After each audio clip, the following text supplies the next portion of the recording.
So ನೋಡಿ, ಗಂಡ ಹೆಂಡತಿಯ ಮಧ್ಯೆ ಅನುಮಾನ ಅನ್ನೋದು ಬರಬಾರ್ದು. ಆ್ಯಕ್ಚುಲಿ ಸಂಬಂಧದ ಮಧ್ಯೆ ಟೋಟಲಿ ಅನುಮಾನ ಅನ್ನೋದೇ ಬರಬಾರ್ದು. ಸೊ ಬಂದರೆ ಆ ಸಂಬಂಧ ಅಲ್ಲಿ ಖುಷಿ ಅನ್ನೋದು ಯಾವುದೇ ಕಾರಣಕ್ಕೂ ಇರೋದಿಲ್ಲ ಸ್ನೇಹಿತರೆ. ಆ್ಯಂಡ್ ಏನು ನೆಮ್ಮದಿ ಹುಡುಕ್ತಾ ಇರ್ತೀವಿ ಆ ನೆಮ್ಮದಿ ಅನ್ನೋದು ಕೂಡ ಇರೋಲ್ಲ. ಸೊ ಅನುಮಾನ ಸಪೋಸ್ ಓಕೆ ಬರಬಾರ್ದು, ಒಳ್ಳೆಯದು. ಬಟ್ ಬಂದರೆ ಏನು ಮಾಡಬೇಕು, ಎಷ್ಟೋ ಜನಗಳ ಪ್ರಶ್ನೆ ಇದು.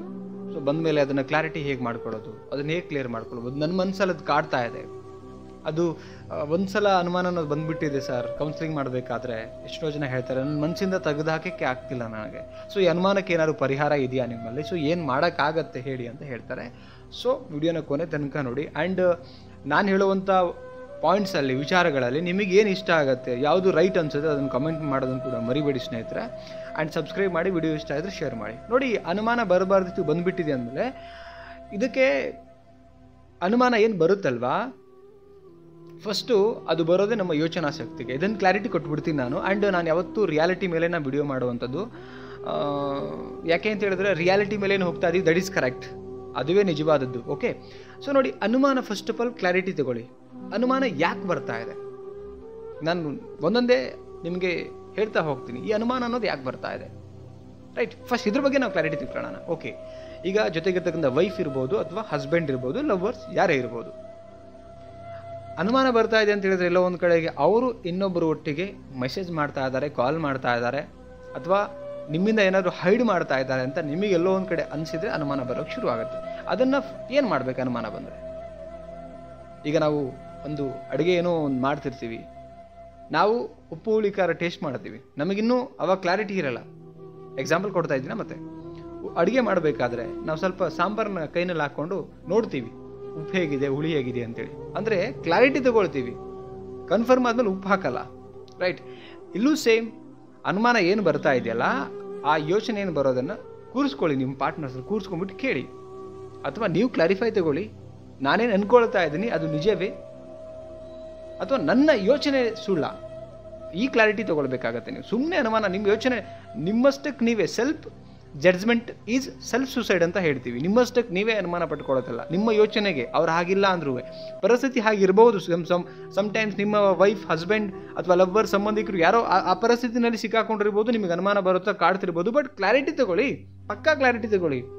ಏನು ಅವ್ರು ಹಾಗಿದ್ದಾರಾ? 10 ಸಲ ನಿಮಗೆ ಉದಾಹರಣೆಗೆ ಫೋನ್ ಬಿಜಿ ಬರ್ತಾ ಇದೆ, ಫೋನಲ್ಲಿ ಏನೋ ಪ್ರಾಬ್ಲಮ್ ಇದೆಯಾ, ವೈಫ್ ಆರ್ ಹಸ್ಬೆಂಡ್ ಫೋನ್ ಯಾರೊಟ್ಟಿಗೆ ಮಾತಾಡ್ತಾರೆ, ಕ್ಲಾರಿಟಿ ತಗೊಳ್ಳಿ. ಅಥವಾ ಫೋನ್ ಲಾಕ್ ಚೇಂಜ್ ಮಾಡಿ ಇಟ್ಕೋತಾರ, ಅದನ್ನು ಕ್ಲಾರಿಟಿ ತೊಗೊಳ್ಳಿ.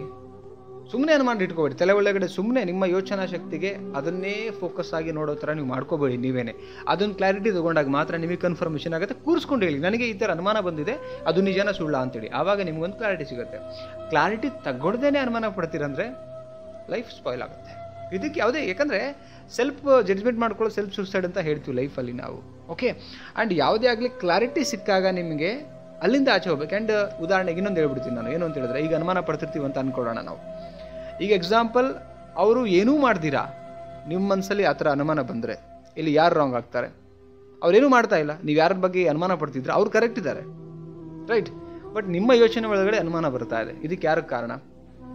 ಜಗತ್ತಿನ ನೀವು ಯಾವುದೇ ಒಂದು ಮಂತ್ರಶಕ್ತಿ, ಇನ್ನೊಂದು ಶಕ್ತಿ, ಯಾವುದೇ ದೇವ್ರು ಎಲ್ಲೇ ಹೋದ್ರೂ ನಿಮ್ಮ ಥಾಟ್ ಪ್ರೊಸೆಸ್ಸನ್ನು ನೀವು ಸರಿ ಮಾಡ್ಕೊಂಡಿಲ್ಲ ಅಂತ ಹೇಳಿದ್ರೆ ಯಾವುದೂ ಸರಿ ಆಗ್ಲಿಕ್ಕೆ ಸಾಧ್ಯನೇ ಇಲ್ಲ.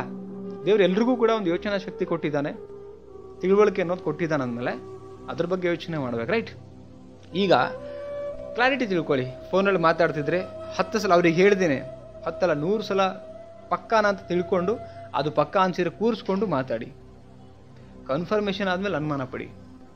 ಕನ್ಫರ್ಮೇಷನ್ ಇಲ್ಲದೇ ಅನುಮಾನ ಪಟ್ಟರೆ ಲೈಫು ಆ್ಯಂಡ್ ನಿಮ್ಮ ಜೊತೆಗಿರ್ತಕ್ಕಂಥ ವೈಫ್ ಆಗಿರ್ಬೋದು, ಹಸ್ಬೆಂಡ್ ಆಗಿರ್ಬೋದು, ಇವರು ನಿಮ್ಮ ಮೇಲೆ ಸಣ್ಣದಾಗಿ ಯೋಚನೆ ಮಾಡೋಕ್ಕೆ ಶುರು ಮಾಡ್ತಾರೆ. ನಾನು ಪ್ರಾಂಪ್ಟ್ ಆಗಿದ್ದು ನನ್ನ ಬಗ್ಗೆ ಹಾಗೆ ಮಾಡಿದ್ರೆ. ಸೊ ಕಾಮನ್ ಆಗಿ ಬರುತ್ತೆ, ಬಟ್ ಅದನ್ನು ಸರಿ ಮಾಡ್ಕೊಳ್ಬೇಕಂದ್ರೆ ನೀವು ಅದನ್ನು ಕ್ಲಾರಿಟಿ ತಗೊಳ್ಳಿ. ಅನುಮಾನ ಬಂದರೆ ವೆರಿ ಇಂಪಾರ್ಟೆಂಟ್. ನಾವು ಯಾವುದೇ ಒಂದು ವಿಚಾರ ನೋಡಿ, ಎಕ್ಸಾಂಪಲ್, ಅಥವಾ ಒಂದು ಸೈಕಲ್, ಬೈಕ್, ಅದರ ಟೈರಲ್ಲಿ, ಟ್ಯೂಬಲ್ಲಿ ಎಲ್ಲೋ ಒಂದು ಕಡೆಗೆ ಪಂಚರ್ ಆಗಿದ್ರೆ, ಎಲ್ಲ ಹವಾ ಹೋಗ್ತಾ ಇದೆಯಾ ಅಂದರೆ, ಗಾಳಿ ಹೋಗ್ತಾ ಇದೆಯಾ ಅಂತ ಹೇಳಿದ್ರೆ ಅಲ್ಲೂ ಕೂಡ ನಾವು ಕನ್ಫರ್ಮ್ ಮಾಡ್ಕೊಳ್ತೀವಿ. ಅದನ್ನು ಬ್ಲೋ ಹಾಕಿ ಒಂದು ನೀರೊಳಗಡೆ ಬಬಲ್ಸ್ ಬಂದರೆ ಇಟ್ಸ್ ಕನ್ಫರ್ಮ್ ಪಂಚರ್ ಆಗಿದೆ, ಗಾಳಿ ಹೋಗ್ತಾ ಇದೆ ಅಂತೇಳಿ ಕನ್ಫರ್ಮ್ ಮಾಡಿಕೊಂಡು ಅದು ಆ ಸಂಬಂಧದಲ್ಲಿ ನಿಜವಾಗ್ಲೂ ನಿಮ್ಮನ್ನು ಮೋಸ ನಡೀತಾ ಇದೆ ಅಂತ ಹೇಳಿದ್ರೆ ಆವಾಗ ನೀವು ಅನುಮಾನ ಪಡಿ.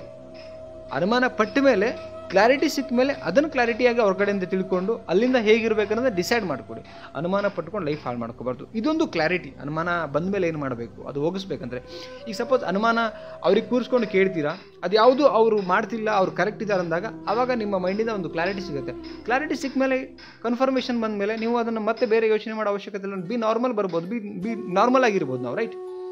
ಇದು ನನ್ನ ಒಂದು ಥಾಟ್ ಪ್ರೊಸೆಸ್. ಆ್ಯಕ್ಚುಲಿ ನನ್ನ ಥಾಟ್ ಪ್ರೊಸೆಸ್ಸಲ್ಲಿ ನಾನು ಹೇಳ್ತಿರುವಂಥದ್ದು. ಸೊ ಇದು ರೈಟ್ ಅನಿಸಿದರೆ ಕಾಮೆಂಟ್ ಸೆಕ್ಷನಲ್ಲಿ ಕಮೆಂಟ್ ಮಾಡಿ, ಓಕೆ? ಆ್ಯಂಡ್ ವಿಡಿಯೋ ಇಷ್ಟ ಆಗಿದ್ದರೆ ಎಲ್ರಿಗೂ ಶೇರ್ ಮಾಡಿ ಆ್ಯಂಡ್ ಲೈಕ್ ಮಾಡಿ.